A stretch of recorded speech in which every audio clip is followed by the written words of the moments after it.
ବନ୍ଧୁଗଣ, ଆସନ୍ତାକାଲି ଜାନୁଆରୀ 14 ତାରିଖ ସଂକ୍ରାନ୍ତି। ତେଣୁ ବୁଧବାର ଦିନ ସଂକ୍ରାନ୍ତି। ଆଜି ମଙ୍ଗଳବାର, ତେଣୁ 13 ତାରିଖ ମାସନ୍ତ। ଆସନ୍ତାକାଲି ସୂର୍ଯ୍ୟ ଉତ୍ତରରୁ ଦକ୍ଷିଣକୁ ଯିବେ। ଉତ୍ତର ସୀମା କାଲି ଛାଡ଼ିବେ, ଦକ୍ଷିଣ ସୀମା ଭିତରେ ପଶିବେ। ଉତ୍ତରରୁ ଦକ୍ଷିଣକୁ ଅୟନ କରିବେ, ଯାତ୍ରା କରିବେ, ଗତି କରିବେ ବୋଇଲେ ଉତ୍ତରାୟଣ ହେବ। ସୂର୍ଯ୍ୟଙ୍କର ଉତ୍ତରାୟଣ ଗତି ହେବ। ସୂର୍ଯ୍ୟଙ୍କର ଏହା କୁହାଯାଏ ଉତ୍ତରାୟଣ ସଂକ୍ରାନ୍ତି।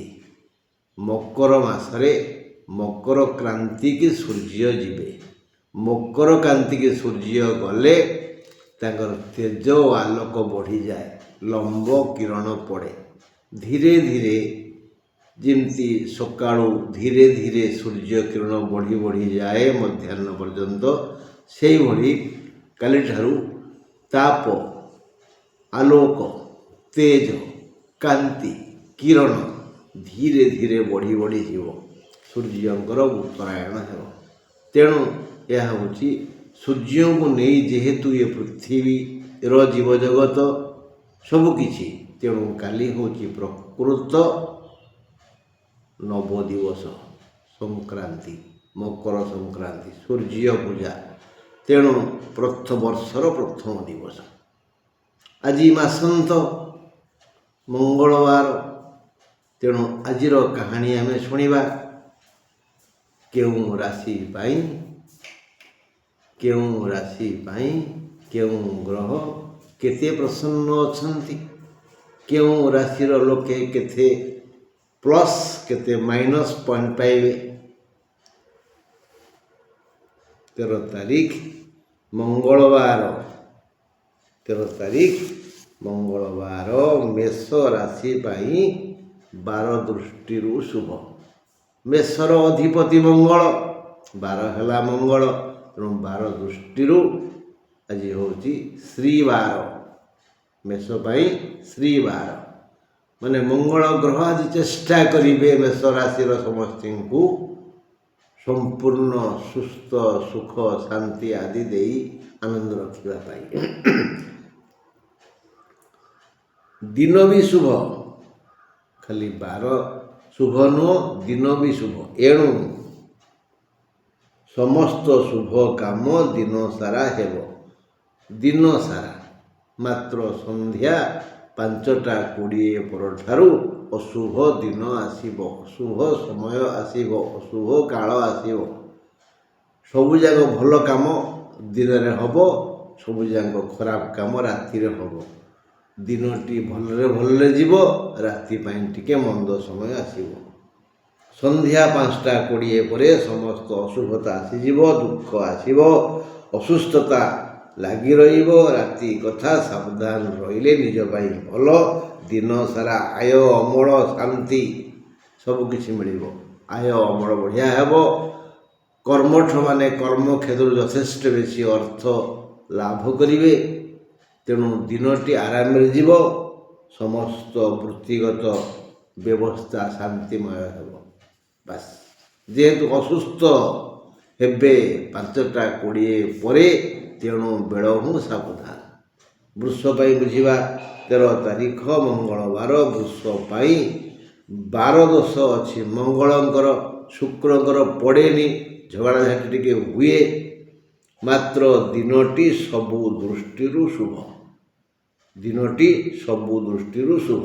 ମାନେ 24 ଘଣ୍ଟା ଶୁଭ। ସୂର୍ଯ୍ୟ ଉଦୟ ଠାରୁ ପୁଣି ସୂର୍ଯ୍ୟ ଉଦୟ ପର୍ଯ୍ୟନ୍ତ, ମଙ୍ଗଳବାର ସୂର୍ଯ୍ୟ ଉଦୟ ଠାରୁ ବୁଧବାର ସୂର୍ଯ୍ୟ ଉଦୟ ପର୍ଯ୍ୟନ୍ତ 24 ଘଣ୍ଟା ବୃଷ ରାଶି ପାଇଁ ଲୌକିକ, ମୌଳିକ, କୌଳିକ, ପାରିବାରିକ, ସାମାଜିକ ସୁଖ, ଗୋଟେ ବ୍ୟକ୍ତି ପାଇଁ ଯାହା ଯାହା ଆବଶ୍ୟକ, ଆଉ ନୈତିକ, ଏସବୁ ସୁଖ ମିଳିବ।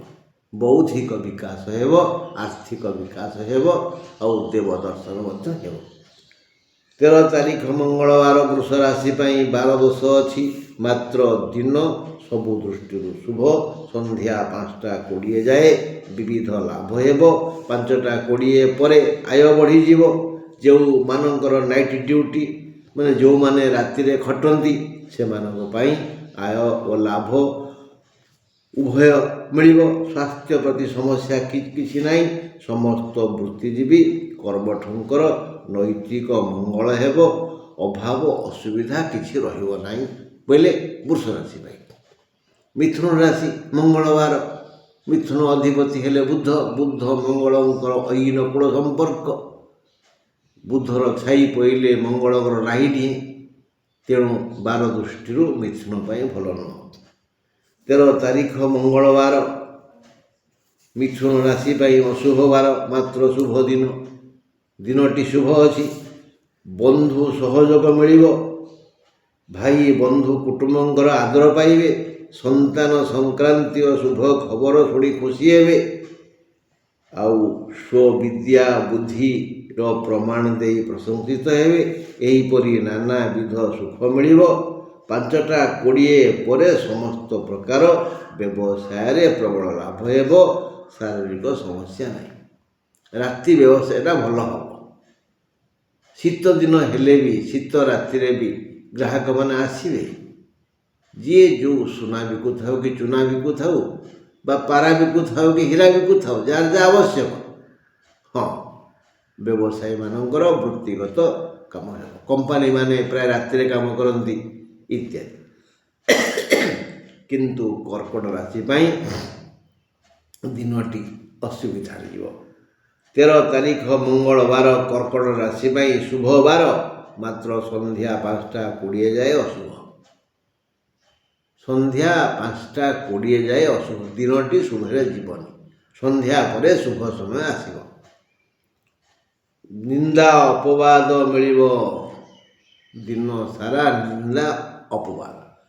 ଯେତେ ଭଲ କାମ କଲେ ବି କିଛି ଭୁଲ ଭଟକା ରହିଯିବ। ବିଧାତା ଚାହୁଁଛନ୍ତି ମାନେ ତ ହବ ନା। ବିଧାତା ଚାହୁଁଛନ୍ତି ମାନେ ସେ ବିଧାଏ ଦେବେ। ତାଙ୍କ ବିଧାରୁ ରକ୍ଷା ନାହିଁ। ଆମେ ତ ମଣିଷ, ଦୈବାଧୀନ। ଦୈବ ଦୌଡ଼ି ମଣିଷ ଗାଇ, ଯେଡ଼ିକି ଓଟାରେ ତେଡ଼ିକି ଯାଇ।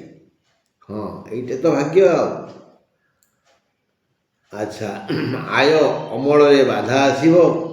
ପ୍ରିୟ ଲୋକ ଅପ୍ରିୟ ବ୍ୟବହାର କରିବେ। ସନ୍ଧ୍ୟା 5ଟା 20 ପରେ ମନସ୍କାମନା ପୂରଣ ହେବ। ଶୁଭ ଖବର ଶୁଣିବେ। ନାନାବିଧ ସୁଖ ବିଭିନ୍ନ ରୂପରେ ଆସି ଆନନ୍ଦ ଦେବ। 5ଟା 20 ପର୍ଯ୍ୟନ୍ତ ଯିଏ ବୁଦ୍ଧିମାନ ଲୋକ ଜାଣିଗଲେ, ଯେଉଁମାନେ ବୁଦ୍ଧିମାନ ସେମାନେ କ'ଣ କରିବେ? ଧୈର୍ଯ୍ୟ ଧରିବେ, ଉପରେ ହସିବେ। ଯାହା ପାର ତା ହେଇଯାଉ। ଆମ କଥା, ମନ କଥା ଆମେ କାହାକୁ କହିବାନି ଆମେ ଦୁଃଖରେ ଅଛୁ ବୋଲି। କାରଣ ଜ୍ଞାନରେ କି ଲକ୍ଷଣ? ଜ୍ଞାନ ଲକ୍ଷଣ। ଯିଏ ପ୍ରକୃତ ଜ୍ଞାନୀ ନିଜ ଦୁଃଖ କାହାକୁ କହନ୍ତିନି ଜମା। ଏବେ 13 ତାରିଖ ମଙ୍ଗଳବାର ସିଂହ ରାଶି ପାଇଁ ସନ୍ଧ୍ୟା 5ଟା 20 ଯାଏ ଶୁଭ। ଦିନଟି ଶୁଭରେ ଯିବ। ଦିନ 5ଟା 20 ଯାଏ ଶୁଭ। 12 ଦୃଷ୍ଟିରୁ ଶୁଭ। ସେ ଯାଏ ବଢ଼ିଆ ଆୟ ଅମଳ ହେବ। ବାଣିଜ୍ୟ ବ୍ୟବସାୟ ବୃତ୍ତି ବେଉସା ସେବା ଆଦି ଆୟକାରୀ ପନ୍ଥା ସୁରୁଖୁରୁରେ ଚାଲିବ। ମାତ୍ର ସୂର୍ଯ୍ୟାସ୍ତ ପରେ ମୁଣ୍ଡକୁ ଦୁଶ୍ଚିନ୍ତା ଆସିବ। ରାଗିଯିବେ, ଉତ୍ତେଜିତ ହେଇଯିବେ। 5ଟା 20 ପରେ ପୁରା ଅହଙ୍କାର ଆସିବ। ଉତ୍ତେଜିତ ହେବେ, ରାଗିଯିବେ। ରାଗିଲେ ଯାହା ହୁଏ ଆଉ। କ୍ରୋଧାତ୍ ଭବତି ସମ୍ମୋହ, ସମ୍ମୋହାତ୍ ସ୍ମୃତି ବିଭ୍ରମ, ସ୍ମୃତିଭ୍ରଂଶାତ୍ ବୁଦ୍ଧିନାଶଃ, ବୁଦ୍ଧିନାଶାତ୍ ବିନଶ୍ୟତି। ଗୀତାବାଣୀ। ତେଣୁ କ୍ରୋଧରୁ ଅଜ୍ଞତା ଆସେ। ଯିଏ କ୍ରୋଧୀ ସେ ଅଜ୍ଞାନ। କ୍ରୋଧାତ୍ ଭବତି ସମ୍ମୋହ। ଯଦି ଅଜ୍ଞତା ଆସିଯାଏ ମଣିଷର ସ୍ମୃତିରେ ବିଭ୍ରମ ହୁଏ। ତାର ସବୁ ଖରାପ କଥା ମନକୁ ଆସେ, ଭଲ କଥା ଭୁଲିଯାଏ। ସ୍ମୃତି ବିଭ୍ରମ। ବୁଦ୍ଧି ନଷ୍ଟ ହେଇଯାଏ, ସ୍ମୃତି ବିଭ୍ରମ ହୁଏ, ବୁଦ୍ଧି ନଷ୍ଟ ହେଇଯାଏ। ଯେତେବେଳେ ଲୋକ ନିର୍ବୁଦ୍ଧିଆ ହୁଏ କ'ଣ କରେ? ସବୁ ଯାକ ଭୁଲ କାମ କରେ ଆଉ ବିନାଶ ଆଡ଼କୁ ପାଦ ଯାଏ। ମାନେ ନଷ୍ଟସ୍ୟ କାନ୍ୟା ଗତି।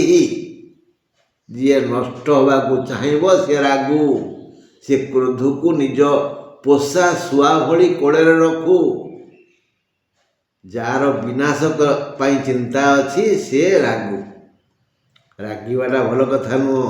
ସିଂହ ରାଶି ମାନେ 5ଟା 20 ପରେ ସନ୍ଧ୍ୟା 5ଟା 20 ପରେ ଉତ୍ତେଜିତ ହେବେ, କ୍ରୋଧ ପ୍ରକାଶ କରିବେ, ସବୁ ଭଲକୁ ଭୁଲ ଭାବିବେ, ଗଣ୍ଡଗୋଳ ପରିସ୍ଥିତି ସୃଷ୍ଟି ହେବ, ଯାହାଫଳରେ ମୁଣ୍ଡ ଦେହ ସବୁ ଖରାପ ହେବ, ଶାନ୍ତି ବ୍ୟାହତ ହେବ, ଅସୁସ୍ଥ ହେବେ, ଘୋଡ଼ାଇ ଘାଡ଼ା ହେଇକରି ବାଧ୍ୟ ହିଁ ଶୋଇବେ।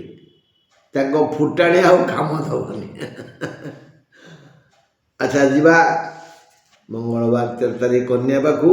13 ତାରିଖ ମଙ୍ଗଳବାର କନ୍ୟା ରାଶି ପାଇଁ ବାର ଦୋଷ ଓ ଦିନ ଦୋଷ ଦୁଇଟା କ୍ଷତି ଆଇ। ସୂର୍ଯ୍ୟ ଉଦୟ ଠାରୁ ପୁଣି ପରଦିନ ସଂକ୍ରାନ୍ତି ସୂର୍ଯ୍ୟ ଉଦୟ ପର୍ଯ୍ୟନ୍ତ 24 ଘଣ୍ଟା ଅସୁବିଧା କନ୍ୟା ପାଇଁ। ଆଉ କ'ଣ ହେବ? ମାନସିକ ଅବସାଦ ଆସିବ।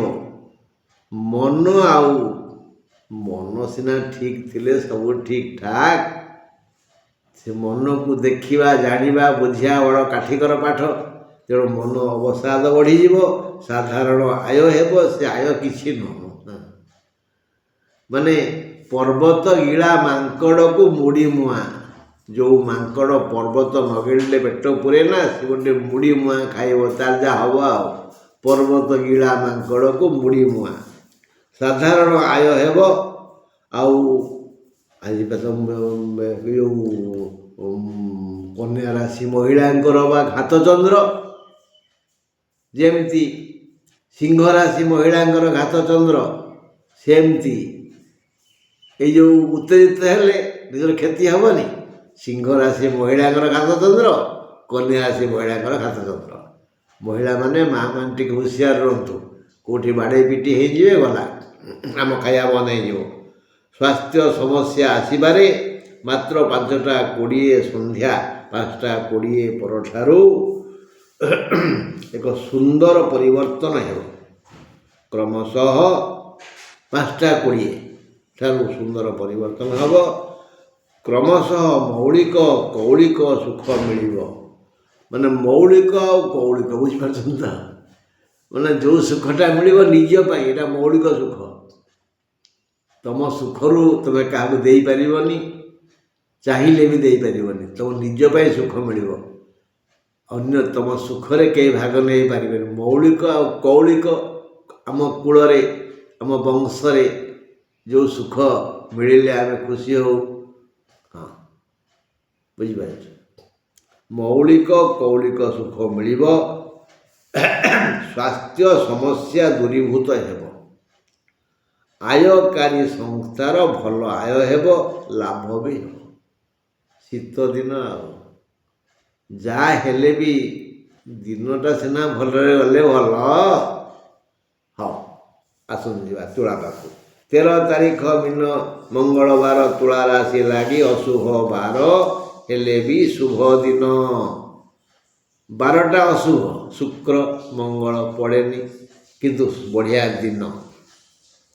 ସନ୍ଧ୍ୟା 5ଟା 20 ଯାଏ କୌଣସି ପାରିବାରିକ, ଦୈହିକ, ଆର୍ଥିକ, ଲୌକିକ ସମସ୍ୟା ନାହିଁ।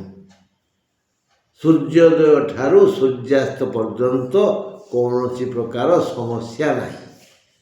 ଗୋଟିଏ ମଣିଷ ଯେତେ ଗୁଡ଼ିଏ ସୁଖ ସୁବିଧା ଶାନ୍ତି ଖୋଜେ, ତୁଳା ରାଶି ଲୋକମାନଙ୍କୁ ସେସବୁ ସୁଖ ମିଳିବ। ବରଂ ସମସ୍ତ ପ୍ରକାର ସୁଖ ଶାନ୍ତି ମିଳିବ ମାତ୍ର ସନ୍ଧ୍ୟା 5ଟା 20 ପରଠାରୁ ମନ ଅଧୀର ବ୍ୟାକୁଳ ହେବ। 5ଟା ସନ୍ଧ୍ୟା ହେଇଗଲା, ମନ ଅଧୀର ହେବ, ମନ ବ୍ୟାକୁଳ ହେବ। ମୁଁ ଅପରାଧୀ, ମୋ ପାଇଁ ଏଇସବୁ ଦୁଃଖ ଆସିବା ଉଚିତ, ମୁଁ ତ ଭୁଲ କରିଛି। ଯଦି ଜ୍ଞାନୀ ଲୋକ ହେଇଥିବ, ଜ୍ଞାନୀମାନେ ଯେଉଁ ଭୁଲ ବୁଝନ୍ତି, ଭୁଲ ସ୍ୱୀକାର କରନ୍ତି। ଜ୍ଞାନୀ ଆଉ ମୂର୍ଖରେ ପାର୍ଥକ୍ୟ ଏତିକି, ମୂର୍ଖମାନେ କେବେ ବି ନିଜ ଭୁଲ ସ୍ୱୀକାର କରନ୍ତିନି। ଆଉ ମୁଁ ଭୁଲ କରିବି, ମୁଁ ଭୁଲରା ମଣିଷ, ମୁଁ ଜୀବନରେ କେ ମିଛ କହିନି।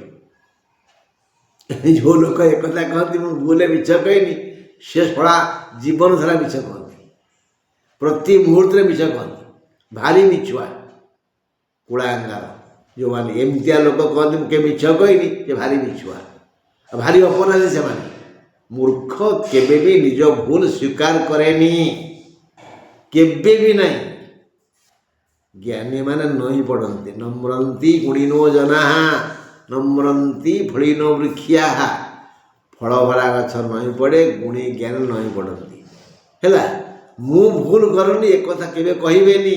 ହଁ, ମନ ଅଧୀର ହେବ, ବ୍ୟାକୁଳ ହେବ, ଆଉ କିଛି ବ୍ୟୟ ବି ବଢ଼ିଯିବ, ଆୟ ରୋଜଗାରରେ ବାଧା ଆସିବ, ଅଶାନ୍ତ ବୋଧ ହେବ। ତୁଳ ରାଶି ପାଇଁ ସୂର୍ଯ୍ୟାସ୍ତ ପରେ ଅଶୁଭ।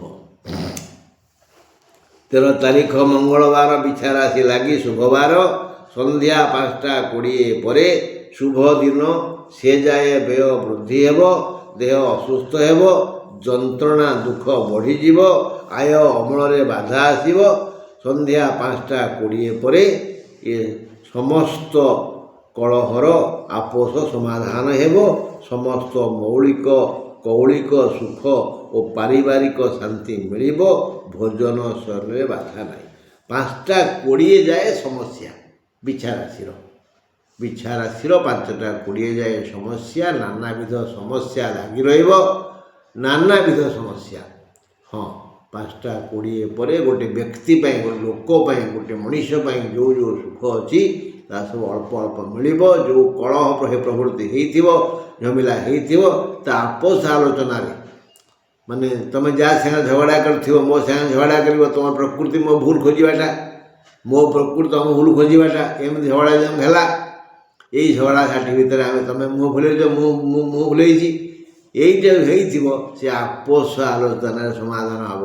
ଆମ ଭିତରେ ଆମେ ପୁଣି ବୁଝିଯିବା ଯେ ତୁ ଭାବିବୁ ତୁ ଭୁଲ, ମୁଁ ଭାବିବି ମୁଁ ଭୁଲ, ଇତ୍ୟାଦି। ତେଣୁ ସନ୍ଧ୍ୟା 20 ପରେ ସମସ୍ତ କଳହର ଆପୋଷ ସମାଧାନ ହୋଇଯିବ। ସମସ୍ତ ମୌଳିକ ଲୌକିକ କୌଳିକ ସୁଖ, ପାରିବାରିକ ଶାନ୍ତି ମିଳିବ। ଭୋଜନ ଶୟନରେ ବାଧା ନାହିଁ। ହେଲା, 5ଟା 20 ପରେ ଦିନ ସାରା ଅଶାନ୍ତ ଝଡ଼ ବହିବ। ହଁ, 13 ତାରିଖ ଧନୁ ରାଶି ପାଇଁ ମଙ୍ଗଳବାର ଶୁଭ। ସନ୍ଧ୍ୟା 5ଟା 20 ଯାଏ ଶୁଭ ଦିନ ମଧ୍ୟ। ମାତ୍ର 5ଟା 20 ପରେ ମୁଣ୍ଡ ବ୍ୟଥା ହେବ, ବ୍ୟୟ ବଢ଼ିଯିବ, ଦେହ ଯନ୍ତ୍ରଣା ବଢ଼ିଯିବ। ବେଳକୁ ସାବଧାନ ନହେଲେ ନିଜ ପାଇଁ ଅସୁବିଧା ମାଡ଼ି ଆସିବ। ବେଳକୁ ସାବଧାନ ହୁଅନ୍ତୁ ନା, ରାତି କଥା। ହଁ, ସନ୍ଧ୍ୟା 5ଟା 20 ଯାଏ ବଢ଼ିଆ ଆୟ ଅମଳ ହେବ, ଆଉ ସବୁ ପ୍ରକାର ସୁଖ ମିଳିବ, ସବୁ ଚିନ୍ତାର ଅବସାଦ ହେବ। ଯେଉଁମାନେ କର୍ମଠ ସେମାନେ କର୍ମ କ୍ଷେତ୍ରରୁ ଯଥେଷ୍ଟ ବେଶୀ ରୋଜଗାର କରି ଖୁସି ହେବେ। ଦିନ ସାରା କିଛି ମିଠା କିଛି ଖଟା, ମାନେ 5ଟା 20 ଯାଏ ପରେ ମୁଣ୍ଡ ବ୍ୟଥା, ବ୍ୟୟ ବଢ଼ିଯିବ। 5ଟା 20 ଯାଏ ଭଲ, ପୁରା ଦିନ ସାରା ଭଲ। ଯେଉଁମାନେ କର୍ମଠ ସେ କର୍ମ କ୍ଷେତ୍ରରୁ ଯଥେଷ୍ଟ ବେଶୀ ଲାଭ ଆୟ କରିବେ। 5ଟା 20 ପରେ ମୁଣ୍ଡ ବ୍ୟଥା ହେବ, ଦେହ ଯନ୍ତ୍ରଣା ହେବ, ଶାରୀରିକ ଅସୁବିଧା ହେବ। ତେଣୁ ସନ୍ଧ୍ୟା ପରେ ଟିକେ ହୁସିଆର ରହ। 13 ତାରିଖ ମକର ରାଶି ପାଇଁ ଅଶୁଭ ବାର, ଅଶୁଭ ଦିନ। 13 ତାରିଖ ମାସନ୍ତ ଦିନଟା ମକର ପାଇଁ ପୁରା ଅଶୁଭ, ସବୁ ଦିଗରୁ ଅଶୁଭ। 13 ତାରିଖ ମକର ରାଶି ପାଇଁ ଅଶୁଭ ବାର, ଅଶୁଭ ଦିନ। ଆଜି ଘାତ ବାର, ଏଣୁ ମକର ରାଶି ମହିଳାଙ୍କର ଘାତ ଚନ୍ଦ୍ର ମଧ୍ୟ। ସବୁ ଦିଗରୁ ଘାତ ବାର, ଘାତ ଚନ୍ଦ୍ର, ପୁଣି ଅଶୁଭ ବାର, ଅଶୁଭ ଦିନ। ମକର ରାଶି ଟିକେ ହୁସିଆର, ମାନେ ଶାରୀରିକ ମାନସିକ ଯାତନା ଆସିବ। ଏ ଗଲା ଦେହ ଓ ମନ କଥା। ମାତ୍ର ସଂସାର କ୍ଷେତ୍ରରେ ଏ ଦେହ ଯନ୍ତ୍ରଣା ସହି ହେବ। ଏମାନେ କର୍ମଠ ହେବେ। ମୁଣ୍ଡ କ'ଣ ହେଇଯାଉଥିବ, ଦେହ କ'ଣ ହେଇଯାଉଥିବ, ତଥାପି ଏମାନେ କାମ କରିବେ। ଲାଭ ଆଉ ଲୋଭ ଏ ଦୁଇଟାଙ୍କୁ ବିବ୍ରତ କରିବ। ତେଣୁ ଯେଉଁମାନେ କର୍ମଠ, ଯେତେ ଶାରୀରିକ ଅସୁବିଧା ହେଲେ ତାଙ୍କୁ ନିଦ ହେବନି, କାମ ସେ କରିବେ। ଅଳସୁଆ ଚାହାନ୍ତି ମୁଁ କେମିତି ବିଶ୍ରାମ ନେବି ଆଉ।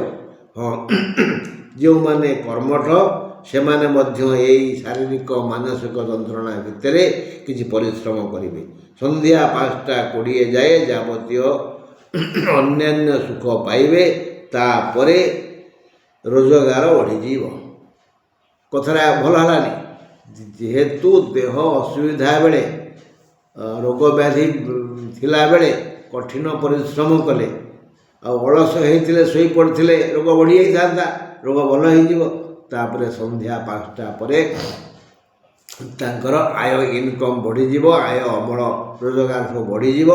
ଆଉ ଯେଉଁମାନେ ନାଇଟ୍ ଡ୍ୟୁଟି କରନ୍ତି ସେମାନେ ସୁଖରେ କିଛି ଇନକମ୍ କରିବେ, ଆୟ କରିବେ, ରୋଜଗାର କରିବେ, ହଁ ସୁଖରେ ରହିବେ, ଲାଭ ହେବ। ବ୍ୟବସାୟୀ ସାନ ହେଉ କି ବଡ଼ ହେଉ ସମସ୍ତଙ୍କର ଲାଭ ହେବ। 5ଟା 20 ପରେ 5ଟା ଧୈର୍ଯ୍ୟ ଧରି, କାରଣ ଚାଷ ତର ତର ବଣିଜ ମଠ। ଚାଷ ପାଗକୁ ଦେଖି ବର୍ଷାକୁ ଜଗି କରାଯାଏ। ତେଣୁ ଯେଉଁମାନେ ବୁଦ୍ଧିମାନ ଚାଷୀ ତରତର ହିଁ ଚାଷ କରନ୍ତି। ଚାଷ ତରତର, ଆଉ ବଣିଜ ବ୍ୟବସାୟ କରନ୍ତି ସେମାନେ ବିଳମ୍ବ ଜଗିବେ। ଯଦି ବ୍ୟବସାୟକୁ ତରବର ଫଟାଫଟ ହେଲା, ମୁଁ କେମିତି କାମ ସାରି ପଳେଇବି, ସେମାନଙ୍କର ଲାଭ ହୁଏନି, ସେମାନେ ଜୀବନକୁ ବିକଶିତ କରିପାରନ୍ତିନି। ଚାଷ ତରତର, ବଣିଜ ମଠ। ଧୈର୍ଯ୍ୟ ଧରି ବସିବ। ସିଏ 2 ଟଙ୍କାରେ ବିକିଦେଲା, ମୁଁ 2 ଟଙ୍କା ବିକିବିନି, ସେ ମୂର୍ଖ ଯେ ତରବରରେ ତାକୁ ବିକିଦିଏ। ହଁ, ଏ ଲାଇନ୍ ବ୍ୟବସାୟୀ ମନେ ରଖିବେ। ବଣିଜ ମଠ, ଚାଷୀ ତରବର ହେବ, ଚାଷ ତରତର, ବଣିଜ ମଠ ହେଲା। 13 ତାରିଖ ମଙ୍ଗଳବାର, କୁମ୍ଭ ରାଶି ପାଇଁ ଅଶୁଭ ବାର, ଅଶୁଭ ଦିନ ସନ୍ଧ୍ୟା 5ଟା 20 ଯାଏ। ଅପମାନ ଯୋଗ ଅଛି। ଶନି ମଙ୍ଗଳଙ୍କର ଅହୀନ କୋଣ ସମ୍ପର୍କ, ଶାରୀରିକ ଓ ମାନସିକ ଶାନ୍ତି ଭଙ୍ଗ ହେବ। ସନ୍ଧ୍ୟା 5ଟା 20 ପରେ ଶୁଭ ଖବର ପାଇବେ। ଉଚ୍ଚ ସମ୍ମାନ ଓ ଆଦର ମିଳିବ। ବଢ଼ିଆ ଆୟ ହେବ, ଶୁଭ କର୍ମ ମିଳିବ। ମାନେ ଆଜି ଦିନରେ ଦୁଃଖରେ ଅନ୍ଧାରରେ, ଦିନ ହେବ ଅନ୍ଧାର, ରାତି ହେବ ଆଲୋକିତ। ମାନେ ଦିନରେ ଦୁଃଖ, ରାତିରେ ସୁଖ। ସୂର୍ଯ୍ୟ ଉଦୟ ଠାରୁ ସୂର୍ଯ୍ୟ ଅସ୍ତ ଯାଏ କୁମ୍ଭ ରାଶି ପାଇଁ ଦୁଃଖ ଦୁଃଖ ଦୁଃଖ। ମାନେ ଅନ୍ଧାର ହେଇଗଲା, ଦିନଟା ଅନ୍ଧାର ହେଇଗଲା। ସୂର୍ଯ୍ୟ ଅସ୍ତ ପରେ 5ଟା 20 ପରେ କୁମ୍ଭ ରାଶି ପାଇଁ ଶୁଭ। ମାନେ ଆଲୁଅ ହେଇଗଲା, ସୁଖ ହେଇଗଲା। କୁମ୍ଭ ରାଶି ମାନେ, କୁମ୍ଭ ରାଶିର ଲୋକମାନେ ଏହି ପ୍ରକାର ସୁଖ ଶାନ୍ତିରେ ସମୟ କାଟିବେ। କିନ୍ତୁ ମୀନ ରାଶି ପାଇଁ ସବୁ ଦିଗରୁ ଆଜି ଅଶୁଭ। କେମିତି? 13 ତାରିଖ ମଙ୍ଗଳବାର ମୀନ ରାଶି ପାଇଁ ଶୁଭ ବାର ହେଇପାରେ। ଶୁଭ ବାର ଥିବାରୁ ଆସିବାକୁ ଥିବା ସମସ୍ତ ଦୁଃଖ ଓ ସମସ୍ୟା ଟିକେ ଲାଘବ ହେବ। ବଡ଼ ବଡ଼ ପାହାଡ଼ ଭଳିଆ ଦୁଃଖ ଆସିବ ଆଜି ମୀନ ରାଶି ପାଇଁ। କିନ୍ତୁ ବାର ଯେହେତୁ ମଙ୍ଗଳବାର, ମଙ୍ଗଳଙ୍କର ଆଉ ବୃହସ୍ପତିଙ୍କର ମିତ୍ରତା ଅଛି, ତେଣୁ ବୃହସ୍ପତି ସାହାଯ୍ୟ କରିବେ ମଙ୍ଗଳକୁ। ଏହି ବଡ଼ ବଡ଼ ଦୁଃଖ ଛୋଟ ରୂପରେ ଆସିବ ଆଜି। ତାପରେ ମୀନ ରାଶି ସମସ୍ତ ଦୁଃଖ ସମସ୍ୟା ଟିକେ ଲାଘବ ହେବ। ସନ୍ଧ୍ୟା 5ଟା 20 ଯାଏ ଅସୁସ୍ଥତା ଲାଗି ରହିବ। ତା ପରଠାରୁ ଅପମାନ ଯୋଗ ଅଛି। ଏଣୁ ଚୁପଚାପ ଘରେ ରୁହ, ବାହାରକୁ ଆସନା। ଘରକୁ ଯଦି ବାହାରେ ଅଛ ଘରକୁ ପଳାଇ ଆସ। ସୂର୍ଯ୍ୟ 5ଟା 20 ପରେ ଅପମାନ ରାକ୍ଷସ ଆକ୍ରମଣ କରିବ। ପୂଜା ପାଠରେ ମନ ଦିଅ, ମଙ୍ଗଳ ହେବ। ମୀନ ରାଶି ପାଇଁ ଆଜି ଶାସ୍ତ୍ରକାର କହିଲେ ତୁମେମାନେ ଆଜି ଈଶ୍ୱରଙ୍କ ଶରଣାପନ୍ନ ହୁଅ। ଗୋଟିଏ ପରେ ଗୋଟିଏ ଦୁଃଖ ଆସିବ, ଅପମାନ ଆସିବ, ଅଭାବ ଆସିବ, ରୋଗ ବ୍ୟାଧି ଆସିବ। ତେଣୁ ତୁମେ ଟିକେ ଈଶ୍ୱର ଶରଣାପନ୍ନ ହୁଅ, ମଙ୍ଗଳ ହେବ। ବନ୍ଧୁଗଣ, ଆମେ ଆଲୋଚନା କରିଥିଲେ ବର୍ଷ ଆରମ୍ଭରେ ପ୍ରଥମ ଦିନ କେଉଁ ରାଶିକୁ କେଉଁ ଗ୍ରହ ପ୍ରସନ୍ନ ଅଛନ୍ତି। ଆଜି ଆମେ ଆଲୋଚନା କରିବା ମକର ପାଇଁ। ମକର ପାଇଁ ବର୍ଷ ସାରା ଶୁଭ ହେଲେ ଶନି। ଆଉ କେଉଁ ଗ୍ରହ ମକରକୁ ସାହାଯ୍ୟ କରିବେନି। ମକର ରାଶିକୁ ଶନି ସାହାଯ୍ୟ କରିବେ। ତେଣୁ ମକର ରାଶି ଲୋକେ ଯଦି ନିଜର ମଙ୍ଗଳ ଚାହାନ୍ତି, ପ୍ରତିଦିନ ସୁଯୋଗ ପାଇଲେ ଟିକେ କାଳୀ ମାଙ୍କୁ ଦର୍ଶନ କରିବେ, ମନ୍ଦିର ଯିବେ। ଯଦି ସବୁଦିନ ନ ଯାଇପାରନ୍ତି ଶନିବାର ଯିବେ। ଖାଲି ହାତରେ ମନ୍ଦିର ଯାଆନ୍ତିନି, କାଳୀ ମାଙ୍କୁ ଦର୍ଶନ କରିବା ପାଇଁ ଯିବେ। କିଛି ବେଲପତ୍ର ବା କିଛି ମନ୍ଦାର ଫୁଲ ବା ଉଭୟ ଫୁଲ ଆଉ ପତ୍ର ବା କିଛି ପ୍ରସାଦ, କିଛି ନ ହେଇ ପାଇଲେ ପାଖରେ ଟଙ୍କାଟିଏ ନେଇକରି ଯିବେ, ହୁଣ୍ଡିରେ ପକାଇଦେବେ। କିନ୍ତୁ ଆଣ୍ଠେଇକିରି ପେଟେଇକିରି ମାଆକୁ ପ୍ରଣାମ କରିବେ। ହଁ ବନ୍ଧୁ, ଆଜି ପାଇଁ ଏତିକି ରହିଲି।